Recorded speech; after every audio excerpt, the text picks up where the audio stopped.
السلام عليكم. اي حد اشتغل فينا في الباك باونتي كان عارف ان احنا من ضمن الحاجات اللي احنا بنحبها واحنا بنهند ان احنا نعمل اوتوميشنز. الاوتوميشن ان انت تاخد اي حاجه بتتعمل مانيوال بستبس بايدك، انك تحولها باوتوميشن سكريبت ياخد الخطوات دي كلها يعملها لك مره واحده. على سبيل المثال بتعمل ريكون او بتدور على السب دومينز بتاعت اي ويب سايت في الدنيا، فبتحب ان انت تجمع كل التولز وفي الاخر تيجي تقول لك اللي شغالين هم السكرين شوتس بتاعتهم عامله ازاي والحاجات دي كلها. اي نعم، في تولز زي سب فايندر بتعمل كده، بس خليني اقول لك ان انت بتبقى عايز تعمل زي انتجريتد سيستم كده او سيستم كامل هو اللي بيعمل لك الخطوات دي كلها من غير وجع دماغ ومن غير ما تدوس على زراير من غير ما تعمل اي حاجه، انت بس تديله الدومين وهو يبتدي يطلع لك النتائج دي. الفترة اللي فاتت بقى كان في ناس كتير جدا ابتدت تتجه للان ان ان هي تعمل اوتوميشن ورك فلو، ان هو يعمل لها الستبس بتاعت شغلها. يبعت رسالة من الواتساب فيها الحاجة اللي هو عايزها تتنفذ على ويب سايت تاني. انا حاولت الفترة اللي فاتت دي ان انا اعمل الموضوع ده للباج باونتي، بس ما كانش بيحقق النتائج اللي انا محتاجها. يعني تولز زي سب فايندر والتولز دي كانت محتاجه ان انا اشغل سيرفر، في السيرفر ده انا ابعت له كوماند يشغلها ويطلع لي الريزلت، لان انت ما عندكش حاجه بتهوست عليها التولز اللي هي الايه اللي مكتوبه بجو او مكتوبه بايثون او الكلام ده كله. ويمكن في وانا ما اعرفش يعني عادي. اللي انا لاحظته بقى ان احنا بنبص على ابعد حاجه، واحنا كديفلوبرز او ناس شغالين في السكيورتي عندنا حل ابسط بكتير جدا من الموضوع ده، وهو ان احنا نستخدم جيت هاب اكشنز. في الفيديو ده هقول لك ازاي انا بنيت جيت هاب اكشنز ببساطه اخليها تعمل حاجتين: ان هي تعمل فولنربيلتي سكان، ان هي تجيب لك تجيب الثغرات اللي موجوده في كل دومين انت بتبعتها لها، او تعمل سب دومين مونيتورنج، ان هي تشوف اي سب دومين جديد بيظهر وتبعت لك بيه نوتيفيكيشن على ديسكورد اكونت بتاعك. خلينا نشوف في الفيديو ده بيحصل ازاي ويلا بينا. طيب، خلينا بقى نبدأ ونشوف احنا بنعمل ايه في الموضوع ده. نشيل بس التولجر بتاع الايه بتاع الريكوردر ونبدأ نفتح جوجل كروم، ناخد كده انترفيس جديدة ونعمل ايه. نفتح جيت هاب. كل اللي احنا مطلوبين مننا دلوقتي ان احنا نعمل اكونت على جيت هاب. اكيد اغلبنا عندنا اكونتس على جيت هاب عاديه جدا، مش محتاج ان انت تعمل حاجه زياده يعني. تعمل اكونت على جيت هاب، هو جيت هاب اكونتس ببلاش يعني، مش محتاج تعمل حاجه جديده. وتعمل هنا وتسميه مثلا الريكون ورك فلو. حلو كده. طيب، هتعمل حاجه بقى هنا، تعمل بس الايه الفيزابيلتي، تخلي الريبو دي ان هي برايفت عشان ما حدش يشوف الريزلت اللي انت بتعملها. حلو كده. وتعمل ايه كريت ريبوزيتوري. طيب كده انت عملت اكونت عادي جدا ودخلت على الاكونت بتاعك وعملت كل اللي انت محتاجه. انت مش محتاج بقى تعمل حاجه تانية خالص غير ان انت تفتح الاكشنز. انا عامل كذا ورك فلو، خليني اشيرهم معاكم. الورك فلو الاولاني هو بيخليك تعمل سب دومين انومريشن. طيب خلينا اشرح بس ايه جيت هاب اكشنز وايه لازمتها اصلا في الطبيعي. تخيل ان انت شغال في شركه، والشركه دي عندها بروجكت مكتوب مثلا بنود جي اس، مكتوب بسي، مكتوب باي حاجه، محتاجه كومبايلنج او محتاجه ان هي تشغل الابلكيشن وترنه. فبدل ما تعمل الكلام ده على جهازك وتوصله ان هو يترفع على الويب سايت، انت ممكن تعمل الكلام ده اوتوماتيك على الجيت هاب اكشنز وتترفع كلها كامله على الايه على الويب سايت اوتوماتيك بدون تدخل منك خالص، لان انت عامل اوريدي ورك فلو شغال وتمام وزي الفل. طيب نعمل بقى الورك فلو ده ازاي؟ لو دخلت كده هتلاقي في سامبل ورك فلو، دوس على كونفيجر دي. ماشي، وتعالى نعمل حاجه بسيطه جدا كده. الورك فلو هنا بيتكتب فيه شويه ستيتمنت كده او شويه قواعد انت ممكن تستخدمها، يبقى عندك حاجات هنا موجوده. وفي عندك دوكيومنتيشن هنا ازاي تكتب ورك فلو. يعني بيقول لك مثلا لو انت عايز تعمل حاجه معينه، تعمل سكيدجول لرن معين في الوقت الفلاني. يعني بيقول لك مثلا ده هيرن كل يوم جمعه الساعه 2. تمام مثلا، فاهم؟ عايز تعمل مثلا مانوال ران الورك فلو فبتعمل ديسباتشر. كل الكلام ده مكتوب. عايز تشغل الورك فلو ده على اوبريتنج سيستم مختلف زي اوبنتو ممكن تشغله. خليني اوريكم مثلا اكزامبل احنا ممكن نعمله ازاي. تعالى نعمل مثلا ورك فلو بسيط خالص بيعمل حاجه زي السب دومين مونيتورنج. حلو كده. انا كل اللي انا محتاج ان انا اعمله هعمل نيم واكتب هنا سب دومين مونيتور. حلو كده. طيب المفروض ان انا هو بص، هو هتلاقيه برضو ايه اي حاجه انت بتكتبها بتبقى عليها زي اوتو كوركت كده عشان يقول لك ان الفاليو از بي نال، انت مفيش فاليو معينه بتكتبها. حلو. هنعمل هنا كده نقول له ان في هنعمل سكيدجول لرن مثلا معين. انا عايز اعمل سب دومين مونيتورنج يعمل رن كل شويه. حلو كده. طيب فانا هعمل سكيدجول تعال ناخد السكيدجول كده، الأون بتاعت السكيدجول دي ونعمل كرون.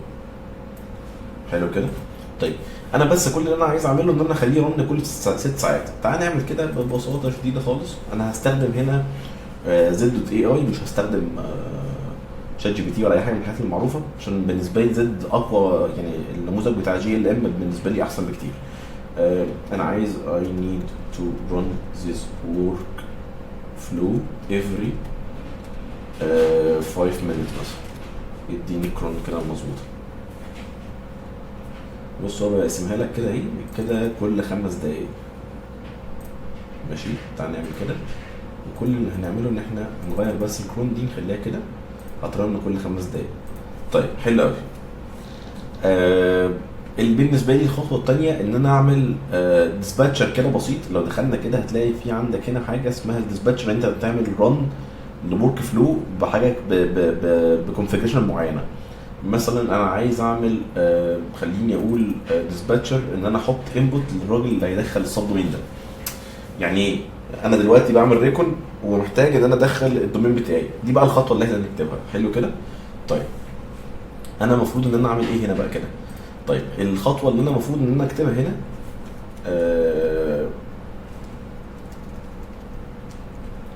طيب ان انا ابتدي اعمل زي ديسباتشر كده بسيط. اقول ان انا الخطوه دي هتعمل كذا كذا كذا. اليوزر هيدخل بايده الدومين اللي هو عايز يشتغل عليه. حلو كده. طيب عشان نعمل الخطوه دي تعالى نكتب هنا ورك فلو.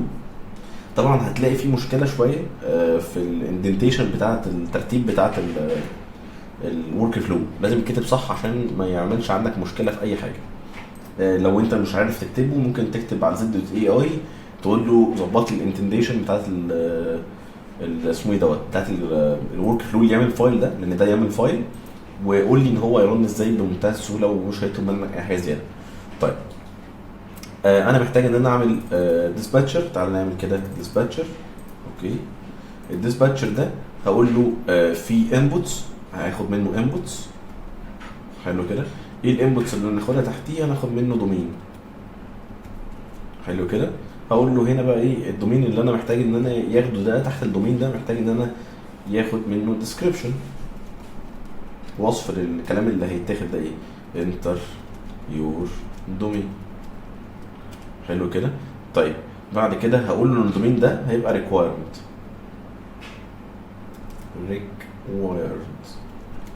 اوكي. طيب هقول له ان هو true، لازم يبقى required. اوكي. طبعا في غلطات اعماليه كتير طبعا. لو في ديفولت عايز تثبته في اي سكان ممكن تكتب ديفولت مثلا ديفولت، وهعمل هنا كده واكتب example.com وليكن. حلو كده. طيب في شويه حاجات كده هنا لغايه دلوقتي ستيل مش صح، فخلينا اعمل لهم كده بس زي الفل. بص كده الدنيا اتظبطت وتمام التمام.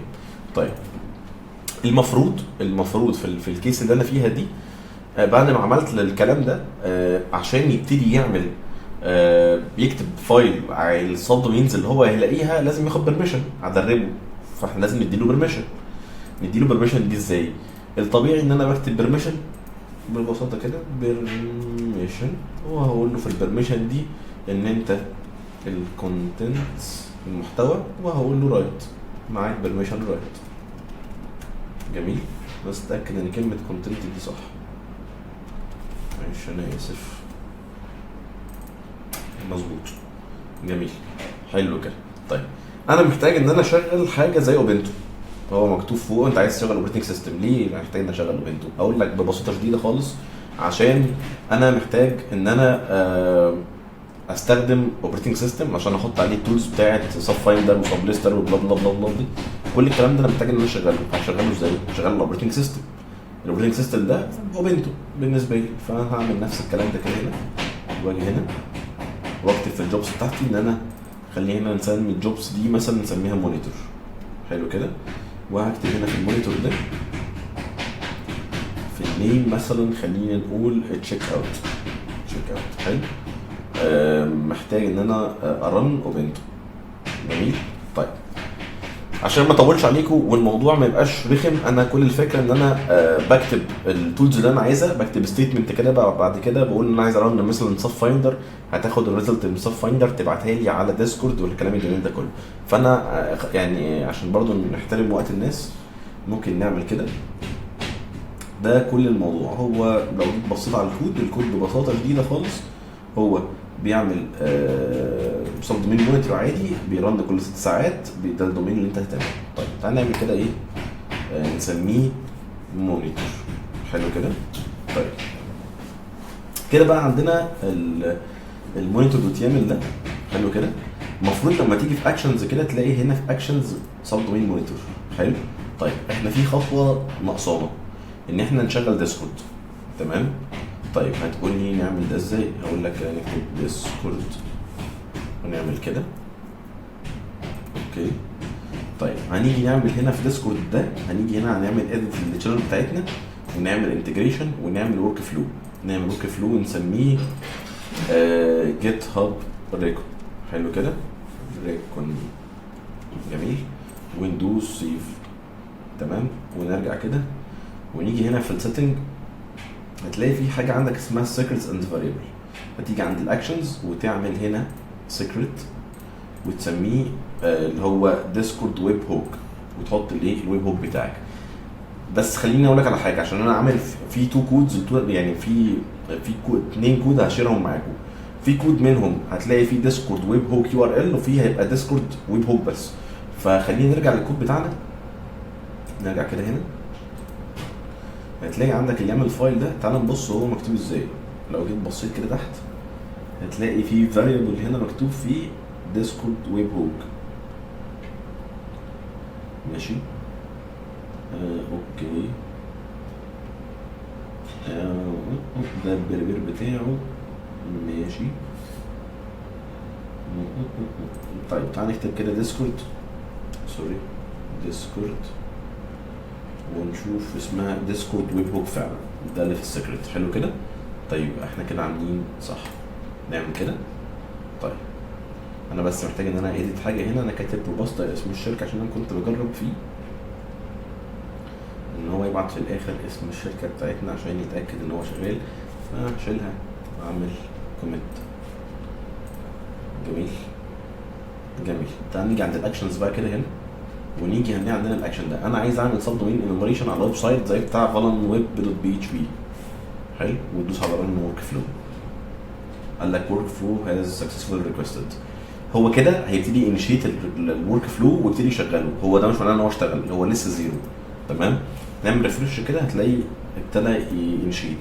بص على الستيتس كده مكتوب فيها ان بروجرس، هو هيبتدي يشتغل. بص كده، شايف الزرار ده او الكلمه دي؟ دوس عليها هتلاقي ابتدى ينزل التولز بقى اللي كانت موجوده. هو عشان يحتاج يشتغل محتاج ان هو ينزل سب فايندر. سب فايندر دي محتاجه جو لانج، اللغه بتاعت جو، ولا محتاجه اوبنتو. فهو دلوقتي ينزل اوبنتو شغله او استخدم اوبنتو وبيسطب سب فايندر وهيتاكد ان هي اتسطبت، وبعد كده يعمل الورك فلو ده كله. الورك فلو كله ممكن ياخد معاك دقيقه ونص. تمام. وهيتخليه يرن كل مثلا 5 دقايق، كل 5 دقايق هياخد دقيقه ونص دول يرنهم. هل انت لازم تكون فاتح؟ لا خالص، مش لازم تكون فاتح خالص، ولا محتاج ان انت تكون فاتح جيت هاب اصلا. انت ممكن من الموبايل تبتدي تعمل اكشنز مختلفه او ترن اكشنز جديده، يعني الموضوع مش هياخد منك وقت. طيب نفس الكلام احنا ممكن نرن بيه حاجه زي مثلا نيوكلي، نعمل بيه سكان فولنربيلتي اسسمنت مثلا او فولنربيلتي سكاننج. نفس الكلام هنعمل ورك فلو جديد. ماشي. تعال نعمل هنا كده. ماشي. ونعمل ورك فلو جديد ونكتب هنا اد فايل، نيو فايل، ونبتدي نعمل الورك فلو ده ونسميه سكانر دوت يامل. جميل. هتلاقي هنا اسمه ديسكورد ويب هوك. هنعمل كده كومنت، وهتيجي برضو هنا كده وتبتدي ترجع لل اسمه ايه دوت الاكشنز، وتعمل اد اكشن جديد وتسميه ديسكورد ويب هوك. طبعا ممكن تستخدم الاثنين نفس الويب هوكس، يعني مش عارف المشكله. ماشي اهو. طيب كل اللي هتيجي تعمله هتيجي برضو هنا وتعمل ده السب دومين انومريشن والسكانر، وتعمل نفس الفكره. تكتب مثلا خلينا نجيب ويب سايت زي بتاع الزيرو، اسمه زيرو، هو راجل مديني بيرميشن ان انا اعمل له سكان. حلو، تعالى نبص كده على ديسكورد. جاب لي السب دومين فعلا اللي موجوده، السب دومينز اللي انا محتاج اشوفها. قال لي ان الكارنت سب دومينز اسمها كذا اللي موجوده في فالان ويب دوت بي اتش بي، وقال لي ان السب دومينز دي كده، وكل شويه هيجي يرن عليهم ويقول لك الجديد ايه واحدث حاجه واللي موجودين على طول. حلو، فهتلاقي مكتوب حتى سب دومين مونيتور تحت، وابتدي يجيب لك بقى كل الريزلت الجديده. ده حاجه كده بالنسبه لك هتسهل لك الخطوات كتير قوي. لو جيت بصيت برده هنا في السكانر، ابتدى ينزل التولز بتاعت بقى الايه، بتاعت الريكون. كل اللي بيعمله بينزل تولز الريكون وجو، وبعد كده ياخد السب دومينز يوديهم على سب فايندر، ياخد نتائج سب فايندر يبعتها لنوتلي، وبعد كده يسجلها عنده ويقول لك ايه الايشوز الجديده. هوريك نتيجه من النتائج اللي انا كنت شغال عليها هنا. كنت مرنه على تيست ويب دوت بي اتش بي، ابتدى كل ما يجيب بج يقول لي مثلا هو لا ماي سيكوال دمب، وابتدى يبعت لي. انت كده خلصت كل فكره الريكون بالنسبه لك في 3 دقايق. يعني انت مش محتاج تعمل اي حاجه، تفتح الموبايل برنامج جيت هاب بتاع الموبايل وترن ورك فلو جديد بسكوب جديد ويبتدي يبعت لك. انت ممكن تاخد برضه عشان تبقى عارف اللي خلينا نجيب الاكشنز اللي كانت موجوده هنا، ماشي، وتيجي تعمل كده، وممكن تاخد اكشن من دولت. وانا بصراحه بحب ممكن اعمل ده، واجي هنا اقول له edit ده، edit this and replace مثلا discord web hook by telegram bot. مفيش اي مشكله، هيخش يشيل الكونفيجريشن دي ويحط لك كونفيجريشن جديده.